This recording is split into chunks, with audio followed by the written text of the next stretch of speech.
नमस्कार, मैं हूं दिव्या कोचर और आप देख रहे हैं TV9 भारतवर्ष। पिछले एक महीने से लापता चल रहे चीनी विदेश मंत्री को 25 जून के बाद से सार्वजनिक रूप से नहीं देखा गया है। अब उन्हें चीन के विदेश मंत्री पद से हटा दिया गया है। राष्ट्रपति शी जिनपिंग ने निर्णय को लागू करने के लिए हस्ताक्षर भी कर दिए हैं। 1966 में चीन के तियानजिन में जन्मे क्विन गैंग ने जुलाई 2021 में अमेरिका में चीनी राजदूत बनाया गया था। वो 2018 से 2021 तक चीन के विदेश मामलों के उप मंत्री, 2015 से 2018 तक विदेश मंत्रालय में प्रोटोकॉल के निदेशक और 2011 से 2015 तक विदेश मंत्रालय में सूचना निदेशक के रूप में भी कार्य कर चुके हैं। आपको बता दें कि क्विन गैंग को हटाए जाने के कारण का जिक्र चीन ने आज तक नहीं बताया है। तो क्या है इसके पीछे की मिस्ट्री? आज चर्चा करेंगे ताइवान इंडिया एक्सचेंज फाउंडेशन की फेलो सना हाशमी से, जो हमें सीधे ताइवान से हमारे साथ जुड़ रही हैं। सना जी, आपका TV9 में बहुत बहुत स्वागत है। धन्यवाद दिव्या। सना जी, आप हमें पहले ये बताएं कि क्विन गैंग अचानक से कहां गायब हो गए थे? ये तो किसी को नहीं पता कि चेन कांग जो पूर्व विदेश मंत्री थे चाइना के, वो कहाँ चले गए और एक महीने से गायब हैं और ऑल ऑफ अ सडन एक वांगी को फिर से विदेश मंत्री बना दिया गया है। सो पहले तो यही उन्होंने बोला कि हेल्थ इश्यूज हैं इसलिए वो नहीं है, इसलिए वो पब्लिक अपीयरेंस नहीं कर रहे हैं। बट आई थिंक वो स्पेकुलेशन बहुत पहले से ही जो स्कॉलर्स थे एंड जो पॉलिसी मेकर्स दूसरी कंट्री से थे वो पहले ही ये बात बता चुके थे कि शायद उनको हटा दिया जाएगा। एंड वही हुआ, हमने देखा कि वांगी कैसे वापस आ गए हैं। सो या तो उनका अफेयर की वजह से, जो एक पूर्व जर्नलिस्ट थी उनके साथ, उसकी वजह से हटाया गया, या उनको एक्चुअली में कोई हेल्थ इशू है। बट ये हेल्थ इशू है वो ऐसा लग नहीं रहा है, क्योंकि कोई अकाउंटेबिलिटी ही नहीं है, कोई रीजन और दिया ही नहीं गया है। अगर हेल्थ इशू होता तो वेबसाइट से उनका जो भी डिटेल्स था वो हटा नहीं दिया गया होता उनकी फॉरेन मिनिस्ट्री की वेबसाइट से। जी, तो जैसा कि आपने कहा कि न्यूज़ एंकर के साथ उनके अफेयर को भी जिम्मेदार माना जा रहा है, तो कौन है ये न्यूज़ एंकर और इसके पीछे की कहानी क्या है? वो भी बहुत ही ऑल ऑफ अ सडन एक सामने आया कि वो एक जो जर्नलिस्ट थी, रिपोर्टर थी, फू शिशोतन, वो चाइना में से जो उन्हें यूएस में उनका इंटरव्यू उनसे लिया गया, उनको प्राइवेट जेट में वापस भेजा गया चाइना, एंड एक इलिजिटली उनके साथ एक लव चाइल्ड भी है। सो ये इन्फॉर्मेशन सिर्फ एक हम वेस्टर्न मीडिया के थ्रू देख रहे हैं। ये सब सेंसरशिप तो ऑलरेडी चाइना में है, वेपो में और ऑल दीज जो भी वेबसाइट्स हैं, वो हमें चाइना से ये न्यूज़ नहीं मिल पा रही है। बट ऐसा हो सकता है कि इनका जो अफेयर है उसकी वजह से उनको हटाया गया है। बट कोई कुछ मैसेज चाइना की तरफ से आया ही नहीं है। एंड जो भी हमने देखा है, जो ट्रेंड चाइना की तरफ से रहा है, हमको शायद ये कभी पता ही नहीं चलेगा कि हुआ क्या था, क्या वो अफेयर था या एक्चुअली जो शिनकांग है उनको कुछ सीरियस हेल्थ इश्यूज है। सो किसी को कुछ नहीं पता है एक्चुअली। अच्छा, एक समय था जब इन्हें चीनी राष्ट्रपति शी जिनपिंग का बेहद करीबी माना जाता था, फिर अचानक ऐसा क्या हुआ कि जिनपिंग ने उन्हें ऐसे निकाल बाहर फेंका? ये एक बहुत ही इम्पोर्टेंट इशू है जो मुझे लगता है कि लोगों को इसके बारे में बात करनी बहुत ज़रूरी है, क्योंकि जो चाइना की जो भी फॉरेन पॉलिसी है या इवन डोमेस्टिक पॉलिसी है, वो सब इसके अकॉर्डिंग चलती है कि कितने करीब है शी जिनपिंग के साथ। एंड इतने, क्योंकि जो ये प्रेसिडेंट फॉर लाइफ ही अब रहने वाले हैं। तो अगर वो यस मैन वाली पॉलिसी नहीं की तो इसका मतलब ये है कि पावर में वो जो इंसान है वो नहीं रहेगा और वो बिल्कुल वाइप आउट हो जाएगा। तो वो बहुत करीबी माने जरूर जाते थे, लेकिन एक्चुअली वो उसके बाद हुआ क्या, कैसे वो उनकी जो फेवर में नहीं रहे शी जिनपिंग के, ये भी एक बात हो सकती है कि एक्चुअली जो उनके संबंध है शी जिनपिंग के साथ वो क्या एक्चुअली में खराब हो गए, क्या वो रीजन था? कुछ कह नहीं सकते इसके बारे में भी। बट ये एक बहुत बड़ी बात हमें बताती है कि इट्स ऑल अबाउट एक वन मैन आर्मी हो गया है चाइना की जो भी पॉलिसीज है। सो जो शी जिनपिंग ने डिसाइड कर लिया है चाइना के बारे में, उनके कौन पोर्टफोलियो उसमें पॉलिसी को, उनके जो मिनिस्टर्स रहेंगे, इसके बारे में अगर शी जिनपिंग ने डिसाइड कर लिया है, अगर वो उसके अगेंस्ट है, इसका मतलब ये भी हो सकता है कि इतनी बड़ी जो पोर्टफोलियो था किसके पास, उसको भी हटा दिया गया है। So I think it's all about कि अब शी जिनपिंग क्या चाहते हैं, चाइना किस तरफ रुख करें। जी, अच्छा सना जी, ऐसी भी अटकलें लगाई जा रही हैं कि इनके जो संबंध है वो ब्रिटिश खुफिया एजेंसी से हो सकते हैं। क्या ये एक नया चाइनीज प्रोपेगेंडा है या इसमें आपको लगता है कि कोई सच्चाई हो सकती है?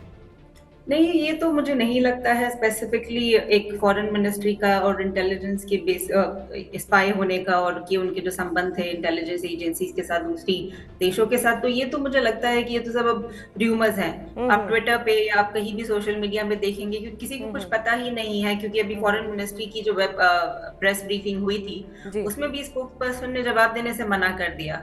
जी एज इन उसी जगह के वो बॉस थे, उसी जगह के वो हेड थे, एंड इवन स्पोक्स पर्सन कह रहे हैं कि ये सब एक वेस्टर्न मीडिया का एक ये तरीका है इस बात को हाइप करने के लिए। सो अब तो ये सब र्यूमर्स, हमें और र्यूमर्स सुनने को मिलेंगे। सो एक्चुअली उनके साथ हुआ क्या है, वो अभी जिंदा भी हैं या वो मर गए हैं, उनके साथ क्या हो रहा है कुछ कह नहीं सकते। तो अभी हमें कुछ महीने तक वेट करना पड़ेगा कि वो एक्चुअली में अलाइव है। बट ये बहुत ही ट्रेंड है, ये चलता आ रहा है चाइना में कि जो भी हमने देखा था फंग शुई के साथ क्या हुआ, जो टेनिस प्लेयर थी, जी उन्होंने एक एक्यूजेशन किया एंड देन वो गायब हो गई, एंड अभी तक उनका कुछ अता पता पता नहीं पता है। नहीं है, एंड बिल्कुल। जैक मा के साथ भी यही हुआ जैक है। मा, एंड जी मतलब हम ये नहीं सोच सकते थे कि एक फॉरेन मिनिस्टर के साथ जो शी जिनपिंग के इतने करीब है उनके साथ ये हो सकता ये हो है। सकता सो हमें एक बात ये भी बताता है कि ये इतना मुश्किल हो गया है एक चीन जैसे देश के साथ डील करने के लिए, जहाँ पे कोई अकाउंटेबिलिटी नहीं है, जहाँ के फॉरेन मिनिस्टर्स ही गायब हो रहे हैं। तो ये एक अथॉरिटेरियन जो रिजीम, जो इतनी और ज्यादा स्ट्रॉन्ग अथॉरिटेरियनिज्म के जो पैटर्न हमें दिखा रहे हैं, तो ये और कंट्रीज के लिए भी और स्पेसिफिकली हमारे देश के लिए भी ये मानना बहुत जरूरी है कि ये अब आगे चलते हुए चाइना के साथ डील करना बहुत ही ज्यादा मुश्किल हो जाएगा। तो हमें हमारी पॉलिसी क्या होनी चाहिए, तो हमें उसके बारे में बारे बहुत में विचार भी करना पड़ेगा। जी जी। अच्छा, वांग यी को वापस चीन का विदेश मंत्री बना दिया गया है, आप उनके पीछे के कार्यकाल को कैसे देखती हैं? आई थिंक वैसे तो इतना एक्सपेक्टेड नहीं मतलब था क्या कि वांग वांग यी यी के वापस आएंगे। आने पे भारत चीन के रिश्तों में कुछ असर पड़ेगा? आई थिंक वांग यी जो थे वो बहुत ही एक उन्होंने अपने आप को जो प्रोजेक्ट किया एक स्ट्रॉन्ग फॉरेन मिनिस्टर के प्रति उन्होंने प्रोजेक्ट किया, वो बहुत ही एग्रेसिव और असर्टिव भी रहे अपने पूरे टेन्योर के दौरान।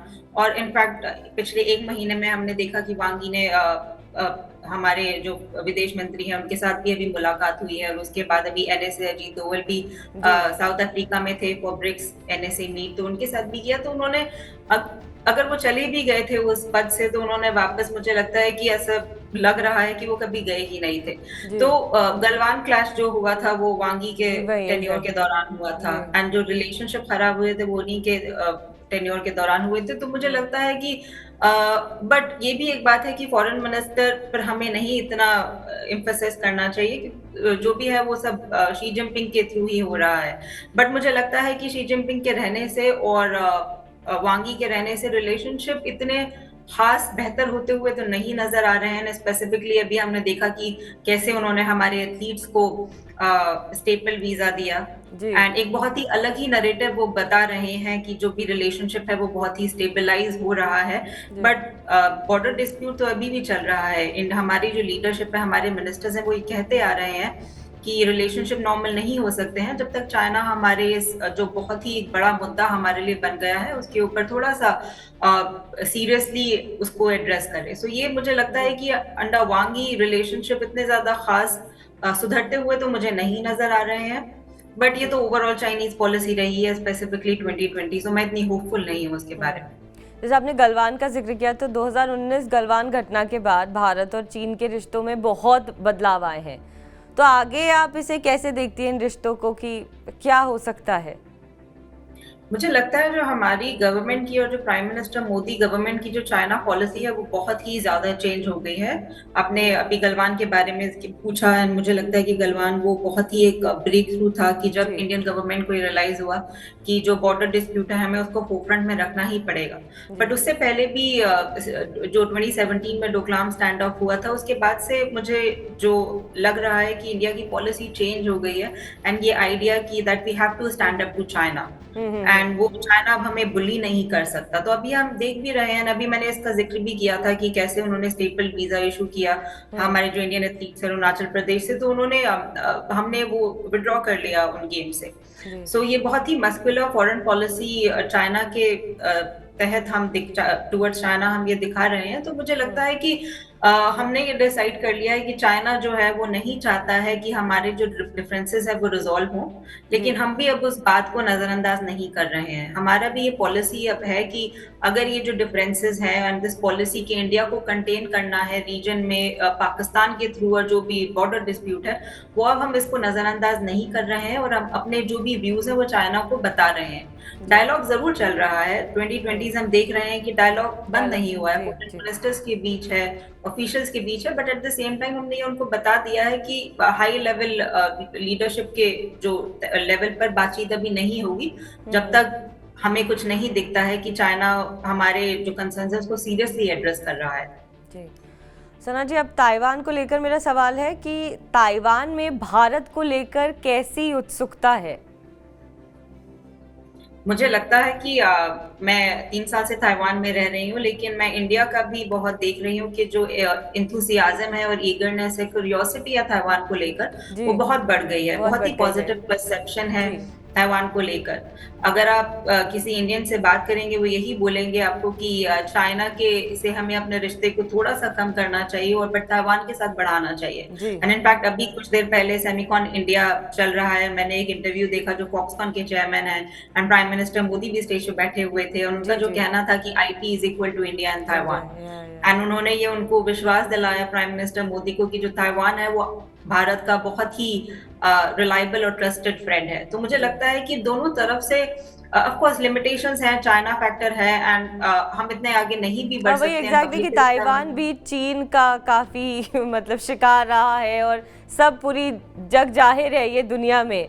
तो अभी की स्थिति जो है ताइवान की वो कैसी है? मतलब क्या वो बेहतरी की ओर जा रही है या अभी भी चीन का जो प्रहार है वो लगातार बरकरार है और ताइवान जूझ रहा है? नो, बिल्कुल एग्रेशन तो चलता ही आ रहा है, स्पेसिफिकली जो इस गवर्नमेंट के टाइम में वो एग्रेशन हमें और दिखता जा रहा है। बट अभी इलेक्शन ईयर है तो थोड़ा वो कम है, बट जो मिलिट्री इंटिमिडेशन है, ग्रे जोन एक्टिविटीज है, वो हमें अभी भी वैसी ही दिखती आ रही हैं।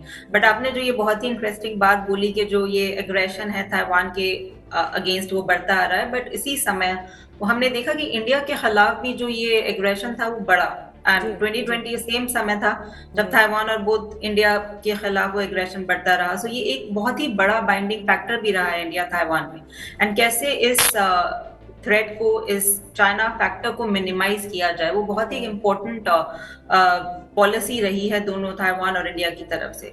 बट आई थिंक ताइवान पिछले कई डिकेड से इसका विक्टिम रहा है एंड आगे भी रहेगा, एंड आई थिंक इसलिए ये भी बहुत बड़ा रीजन है कि हमें एज इंडियंस हमें ताइवानीज से बात करना चाहिए, सीखना चाहिए कि कैसे इस थ्रेट को मिनिमाइज कर सके। भारत की पॉलिसी बहुत ही अच्छी रही है चाइना के लिए, बट आई थिंक ये भी एक one of the areas of corporation अगर हो जाएगा तो अच्छा रहेगा इंडिया और ताइवान के संबंध के लिए।